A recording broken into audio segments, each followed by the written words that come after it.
साथीहरू भन्छन् कि दुनियाँभरिमा मनभन्दा शक्तिशाली कुरा केही हुँदैन। यदि कुनै कुरालाई तिमीले पूरा मनदेखि चाह्यौ भने त्यसलाई तिमी जसरी भए पनि प्राप्त गर्न सक्छौ र यस्तो यो दुनियाँको महापुरुषले पनि भनेका छन्। तर यदि यसमा सच्चाइ छ भने हामीहरूमा धेरै जसो मान्छेहरू जहिले पनि आफ्नो मनको इच्छा व्यक्त गर्छौँ वा फेरि कुनै कुरालाई प्राप्त गर्ने कोसिस गर्छौँ भने त्यो कुरा हामीलाई किन मिल्दैन? साथीहरू, यो संसारको कुनै पनि मानिस दुखी त हुन चाहँदैन। त्यसलाई हरेक किसिमले खुसी नै चाहिन्छ। त्यो सिर्फ सफलता चाहन्छ, खुबै पैसा कमाउन चाहन्छ, तर फेरि पनि उसको हातमा सधैँ असफलता नै आउँछ। यस्तो संसारको कुन मानिस होला जो असफल हुन चाहन्छ र कहिले पनि यो नसोचोस् कि मसित पैसा होस्। यस्तोमा यहाँ दुई कुरा आउँछ। या त दुनियाँको तिनी महापुरुषहरू गलत थिए जो यो भन्छन् कि जब हामी सच्चा मनले कुनै कुरालाई प्राप्त गर्न लाग्छौँ त त्यो कुरा हामीलाई मिलिहाल्छ, वा फेरि हामी जस्तो मानिस गलत हौँ कि जुन असफल हुन्छौँ। आजको यो कहानी हो। यस कहानीमा यस्तो मन्त्र मिल्नेवाला छ जुन मन्त्रको सहायतादेखि हजुर आफ्नो लागि त्यो प्राप्त गर्न सक्नुहुन्छ जुन हजुर चाहनुहुन्छ। यो कहानीबाट हजुरलाई यो पनि थाहा हुनेछ कि दुनियाँभरिमा आकर्षणको नियम कसरी काम गर्दछ। त साथीहरू, यो एकदमै छोटो छ तर हजुरको मनमा यसको असर धेरै गहिरो हुनेछ। यो कहानी सुरु गर्नभन्दा पहिला म हजुरसित चाहन्छु कि यदि हजुर हाम्रो च्यानलमा नयाँ हुनुहुन्छ, च्यानल सब्सक्राइब र घन्टी बटनलाई अवश्य दबाउनुहोला। यदि हजुरको यो भिडियो थोरै पनि मन पर्यो भने भिडियो लाइक र सेयर पनि अवश्य गर्नुहोला। यो कहानी सुरु हुन्छ एउटा नगरदेखि। त्यो नगरमा एक व्यक्ति बस्दथे जुन सधैँ सिर्फ दुखी मात्रै हुन्थे। उसको कुनै पनि काम कहिले पनि सफलतापूर्वक पूरा हुन्थेन। घरमा आउँदथ्यो, घरमा सधैँ झगडा झै हुन्थ्यो। कसैसँग मद्दत माग्थे त कोही पनि त्यसलाई मद्दत गर्न तयार नै हुन्थेनन्। चारैतिरबाट उसलाई दुःखले घेरेको थियो, मानौ दुःखको पहाड उसमा खसेको छ। उसलाई लाखौं कोसिस पछि पनि यो थाहा थिएन कि यो दुःखबाट कसरी छुटकारा पाऊँ, कसरी मुक्त हौँ। यसै कारणले ऊ रातैभरि सुत्न पनि सकिरहेको थिएन, किनकि उसको दिमागमा त्यही विचार चलिरहन्थ्यो। ऊ यति धेरै दुखी भइसकेको थियो कि उसको मनमा गलत गलत विचार पनि आउन लागेको थियो। तर आफ्नो परिवारको चिन्तामा ऊ यो कदमलाई उठाउन सक्दैनथ्यो।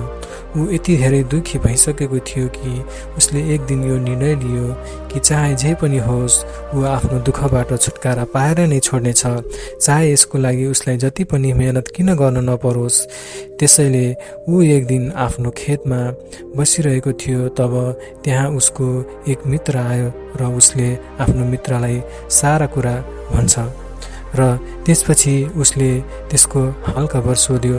उसको मित्रले भन्यो, तिमी कुनै बाबासँग मिल, किनकि बाबाहरूसित कयौं सारा मन्त्र हुन्छन् जसले तिम्रो धेरै मद्दत गर्न सक्छ, जसले तिम्रो सारा दुःख मेटिन सक्छ। तिम्रो जीवन खुसीले भरिनेछ र तिमीलाई धन सम्पत्ति अवश्य मिल्नेछ। तिमीले कुनै यस्तो बाबालाई खोज्न सफल हुनेछौ। यदि तिमी यस्तो बाबालाई खोज्न सफल हुनेछौ त तिम्रो काम बन्नेछ। अब उस व्यक्तिको मनमा यो कुराले घर बनाएर बसेको थियो कि बाबाले नै मलाई यो सङ्कटबाट निकाल्न सक्छन्। त्यसैले जहिले पनि कुनै व्यक्तिले बाबाको बारेमा बताउँथे त ऊ तिनीलाई भेट्न अवश्य जान्थे र तिनीलाई भन्थे कि म यसको लागि जे पनि गर्न तयार छु, तर मलाई यिनी समस्याहरूबाट छुटकारा चाहिन्छ। जे पनि हजुर मसित भन्नुहुन्छ यो सबै गर्नको लागि तयार छु, बस मलाई यो जीवनलाई सुधार्नु छ। तिनी बाबाले उसलाई केही तरिकाहरू बताइदिने गर्थे, बदलामा दान दक्षिणा लिने गर्थे।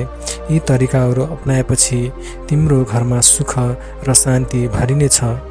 यस तरिकालाई पुरा विधिसित मैले तिमीलाई भनेको छु, तिमी त्यस्तै नै गर्नु।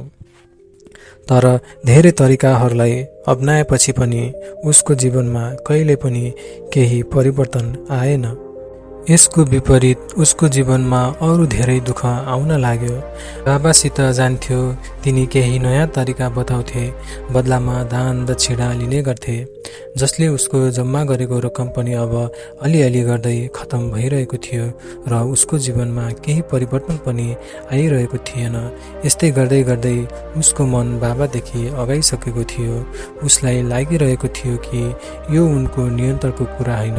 तिनीहरू त भन्छन् कि मेरो घरमा सुख शान्ति भइरहनेछ, तर मेरो घरमा त दुःखको पहाड खस्दै गइरहेको छ। ऊ एक दिन बसेर सोच विचारमा परे र यो सोच्न लाग्यो कि खासमा मलाई बाबासित जानुपर्छ कि पर्दैन। फेरि एक दिन उसको गाउँको व्यक्ति उनीसित मिले। तिनीले भने कि तिमीले कुनै पण्डितलाई घर बोलाऊ र उनीलाई घरमा बोलाएर हवन गराऊ। हवन गराउनाले तिम्रो घर शुद्ध हुनेछ, जसले जति पनि नकारात्मक ऊर्जा तिम्रो घरमा छ त्यो घरबाट बाहिर जानेछ र तिम्रो घरमा सुख शान्ति र सधैँ धनको प्राप्ति हुनेछ। व्यक्तिको मनमा यो कुरा बस्यो। उसले एक पण्डितलाई घर बोलाए, हवन गराइदिए। हवन राम्रो तरिकाले र विधि विधानदेखि सम्पन्न भयो। बदलामा पण्डितले पनि राम्रै दान दक्षिणा पनि लगे र त्यसपछि पण्डितले त्यहाँबाट बिदा लगे। तर केही दिनपछि उनीलाई महसुस हुन थाल्यो कि उनको जीवनमा अहिलेसम्म केही पनि परिवर्तन भएन। दुःख अहिले पनि उनीसित यसरी नै घुमिरहेको छ, बरु यो पहिला भन्दा पनि अरू दुखी हुन लाग्यो। अब त उसलाई लाग्न लागेको थियो कि जीवनदेखि यो दुःख कहिले पनि जाँदैन। एक दिन उनी यस्तै गरी चिन्तामा डुबिरहेको थिए। त्यसै बेला उसको एक मित्र उसको घरमा अचानक आइपुगे। उनले आफ्नो मित्रलाई आफूसित बितेको सबै कुरा भनिदिए। बदलामा उसको मित्रले उसलाई एउटा यस्तो बाबाको बारेमा भने जो समाधान पनि दिन्छन् र कुनै दान र दक्षिणा पनि लिँदैनन्।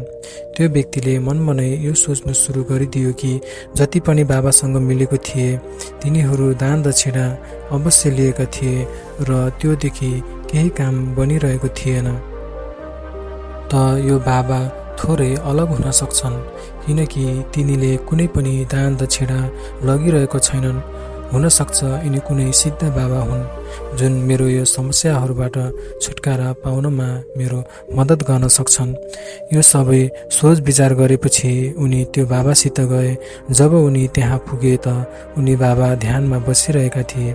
यो देखेर त्यो व्यक्ति त्यही चुपचाप बसे र तिनी बाबालाई ध्यानबाट निस्किनको लागि पर्खिन लागे।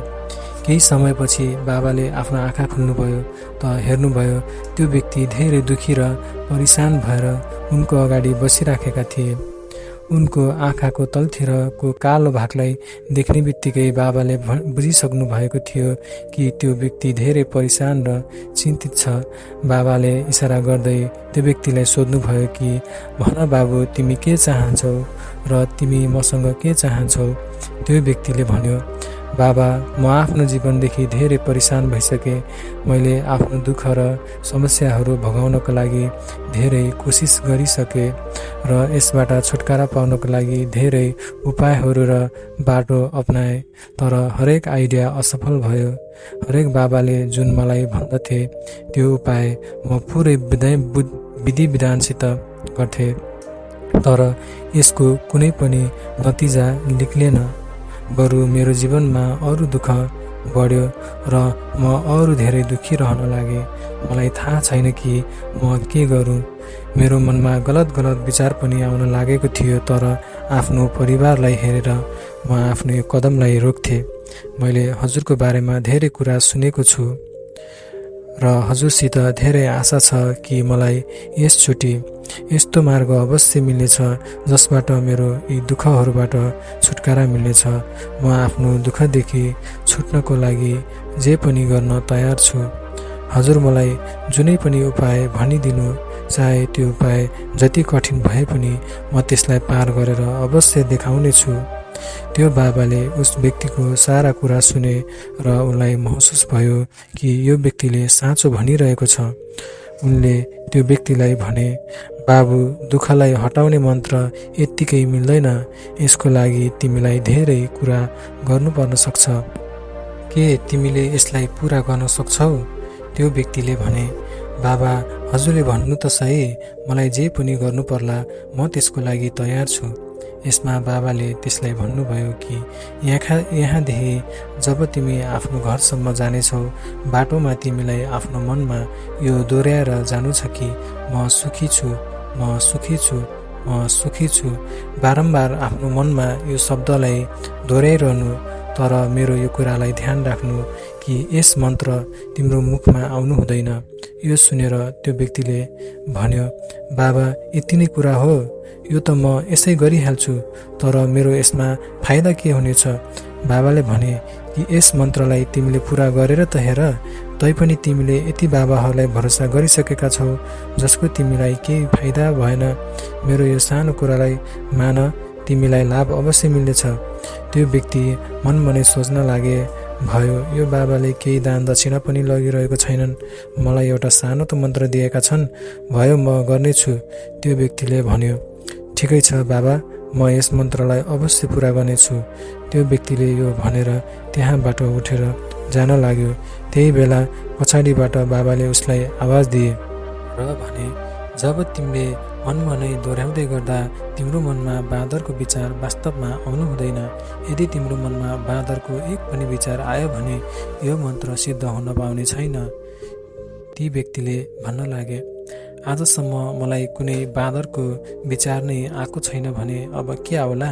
यसमा त्यो व्यक्तिले भन्छ कि बाबा, हजुर निश्चित हुनुहोस्, म आफ्नो मनमा बस एक मन्त्र दोहोऱ्याउने छु, म सुखी छु, म सुखी छु। यो बाहेक मेरो मनमा अरू विचार केही पनि आउने छैन। यो भनेर त्यो व्यक्ति आश्रमदेखि गयो। ऊ आफ्नो मन्त्र दोहोऱ्याउँदै थियो, म सुखी छु, म सुखी छु। त्यसै बेला अचानक उसको मनमा बाँदरको ख्याल आयो। बाँदरको ख्याल आयो र तुरुन्त गयो। तर त्यो व्यक्ति यो सोचमा पर्यो कि आजसम्म यस्तो बाँदरको विचार आएको नै थिएन, त आज अचानक मेरो मनमा बाँदरको विचार किन आइरहेको छ? र आफूलाई यस्तै खालको प्रश्न गरेर उसले बाँदरको विचारलाई समात्यो। ऊ यो भुलिसकेको थियो कि मलाई मन्त्र दोहोऱ्याउनु छ र यो बाँदरको बारेमा मलाई सोच्नु छैन। केही समयपछि त्यो व्यक्तिलाई फेरि महसुस भयो कि मलाई त मन्त्र दोहोऱ्याउनु छ, म यिनी बेकामको विचारमा किन अड्किरहेको छु? फेरि त्यो बाबाको मन्त्रलाई दोहोऱ्याउन लाग्यो, म सुखी छु, म सुखी छु। तब उसलाई अचानक उसको अगाडि एक बाँदर देखिन थाल्छ र उसलाई देखेर त्यो व्यक्तिको मनमा फेरि एकचोटि बाँदरको विचार आउँछ। त्यो बाँदरहरूको विचारदेखि निक्लिन चाहन्थ्यो, तर उसलाई उसको चारैतिर सिर्फ बाँदर नै देखिएको थियो। त्यस्तै गरी ऊ बिस्तारै बिस्तारै आफ्नो घरमा पुग्यो र घर पुगेपछि उनले आफ्नो पत्नीसित भने, हे बाँदरनी, मेरो लागि बाँदर हालिदेऊ। र त्यस व्यक्तिलाई यो महसुस भयो कि आखिर उसले के भनिदियो। उसलाई आफू माथि रिस उठ्न थाल्यो, आफ्नो निधारमा हान्न लाग्यो। ऊ यो सोचमा पर्यो कि आजसम्म मलाई यो बाँदरको विचार कहिले पनि आएको थिएन, त आज यो सारा विचार मलाई किन आइरहेको छ? मलाई के भयो? मलाई सबै ठाउँमा सिर्फ बाँदर मात्र किन देखिरहेको छ? यो सबै कुरा सोचेर ऊ रातैभरि सुत्न सकेन र अर्को बिहान ऊ बिस्ताराबाट उठेर सधैँ उनी बाबासँग गए र ऊ तुरुन्त बाबाको चरणमा पर्यो र भन्यो, हे बाबा, आजसम्म मलाई कुनै बाँदरको विचार आएको थिएन, तर जबदेखि हजुरले मलाई यो मन्त्र दिनुभयो त्यस दिनदेखि मलाई सब ठाउँमा बाँदर नै देखिएको छ।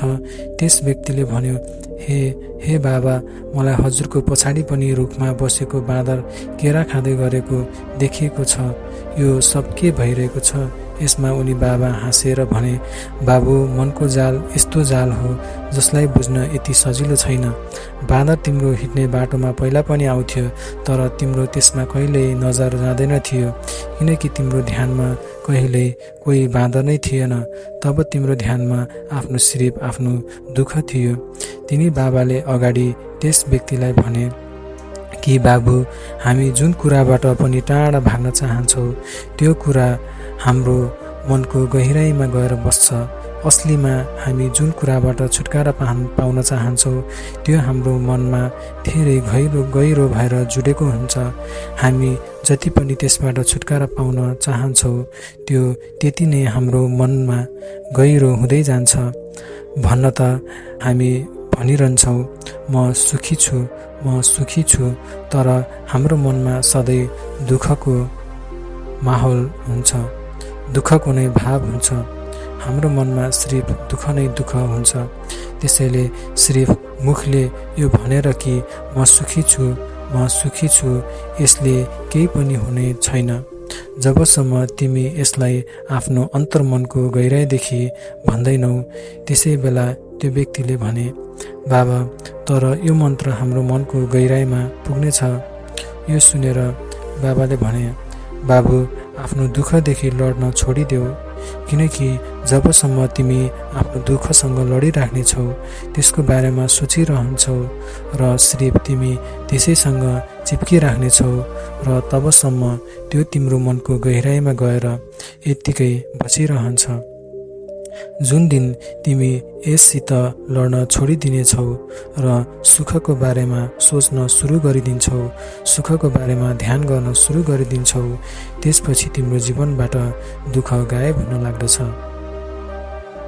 तिमीलाई यिनी कुराहरूबाट छुटकारा मिल्न लाग्नेछ र तिमी जति यसलाई आफ्नो अन्तर्मनको गहिराइबाट सोचिरहन्छौ, यो त्यति नै असर देखाइरहनेछ।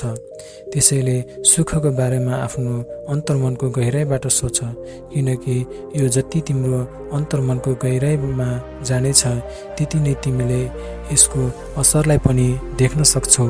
त्यसैले दुःखको बारेमा होइन, बरु सुखको बारेमा सोच। साथीहरू, खास गरी हामीसित पनि यही हुन्छ कि हामी सुख र सफलताको कामना त गर्छौँ, तर हाम्रो मनमा असफलता बसेको हुन्छ, जसकारण हाम्रो पुरा ध्यान सिर्फ असफलतामा हुन्छ।